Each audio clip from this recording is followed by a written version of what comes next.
नमस्कार, मैं पीहू और आप देख रहे हैं लोकमत राजस्थान। आइए रुक करते हैं आज की खबरों की ओर।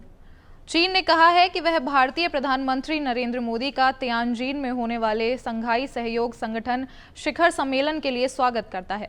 यह पहला मौका होगा जब पीएम मोदी गलवान घाटी में 2020 की झपट के बाद चीन की यात्रा करेंगे। चीन से पहले पीएम मोदी 30 अगस्त को जापान पहुंचेंगे। यहां वो भारत जापान शिखर सम्मेलन में हिस्सा लेंगे। मोदी इससे पहले 2018 में वहां गए थे। बतौर प्रधानमंत्री पीएम मोदी का यह छठा चीन दौरा होगा, जो 70 सालों में किसी भी भारतीय पीएम की सबसे ज्यादा चीन यात्रा है। चीन के विदेश मंत्रालय के प्रवक्ता लिन जियान ने एक्स पर पोस्ट कर बताया कि 31 अगस्त से 1 सितंबर तक होने वाले इस शिखर सम्मेलन में 20 से अधिक देशों के नेता और 10 अंतर्राष्ट्रीय संगठनों के प्रमुख शामिल होंगे। अमेरिकी राष्ट्रपति डोनाल्ड ट्रंप ने अर्मेनिया और अरबेजान के बीच 37 साल पुरानी जंग को खत्म करने के लिए समझौता करा दिया है। अरबेजान के राष्ट्रपति और अर्मेनियाई प्रधानमंत्री ने शुक्रवार को ट्रंप की मौजूदगी में शांति समझौते पर हस्ताक्षर किए। दोनों देशों ने विवादित इलाकों के लिए एक ट्रांजिट कॉरिडोर बनाने का सहमति दी है। इस कॉरिडोर को Trump route for international peace and prosperity नाम दिया जाएगा। यह कॉरिडोर अरबेजान को उसके नखचिवान एन्क्लेव इलाके से जोड़ेगा, जो अर्मेनिया से होकर गुजरेगा। दोनों नेताओं ने ट्रंप और उनकी टीम को इसका श्रेय दिया और कहा कि अमेरिकी राष्ट्रपति को नोबेल शांति पुरस्कार मिलना चाहिए। अमेरिकी राष्ट्रपति ट्रंप ने शुक्रवार को दावा किया है कि टैरिफ से शेयर बाजार में जबरदस्त बढ़ोतरी हो रही है और हर दिन नए रिकॉर्ड बन रहे हैं। साथ ही सैकड़ों अरब डॉलर देश की तिजोरी में आ रहे हैं। उन्होंने सोशल मीडिया ट्रुथ सोशल पर कहा कि अगर किसी अतिवादी वामपंथी कोर्ट ने इस वक्त टैरिफ के खिलाफ फैसला सुनाया तो इसकी बड़ी रकम और सम्मान को वापस पाना मुश्किल होगा। ट्रंप ने चेतावनी दी है कि ऐसा फैसला 1929 की तरह महामंदी ला सकता है, जिससे देश की अर्थव्यवस्था पूरी तरह तबाह हो जाएगी। ट्रंप ने दावा किया कि वह कोर्ट सिस्टम को सबसे अच्छे से समझते हैं और इतिहास में कोई भी उनकी तरह चुनौतियों से नहीं गुजरा। उन्होंने कहा कि देश को सफलता और महानता चाहिए, न कि अराजकता, असफलता और अपमान। उत्तराखंड में 5 अगस्त को बादल फटने के बाद हर्षिल में आई बाढ़ से यहां एक झील बन गई है। वहीं धराली गांव में मलबे में दबे लोगों को खोजने का काम शुरू हो गया है।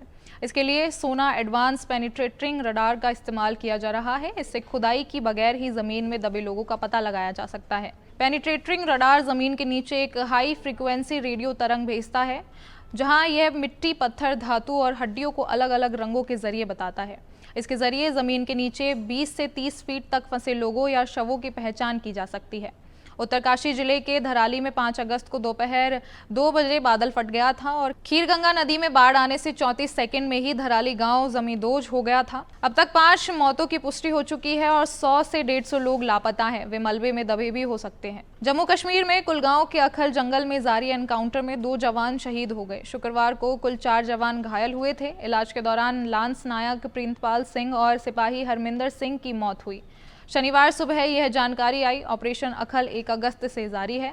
आज इसका 9वां दिन है। इसमें 2 अगस्त को 2 आतंकियों के मारे जाने की खबर आई थी, जबकि अब तक 9 जवान घायल हो चुके हैं। इनमें से ही 2 की मौत हुई है। 2 अगस्त की सुबह मारे गए आतंकियों में से एक की पहचान पुलवामा के हारिस नजीर डार के रूप में हुई थी, जो सी कैटेगरी का आतंकी था। राष्ट्रीय स्वयंसेवक संघ प्रमुख मोहन भागवत ने शुक्रवार को नागपुर में कहा, दुनिया भारत को उसके अध्यात्म के लिए महत्व देती है।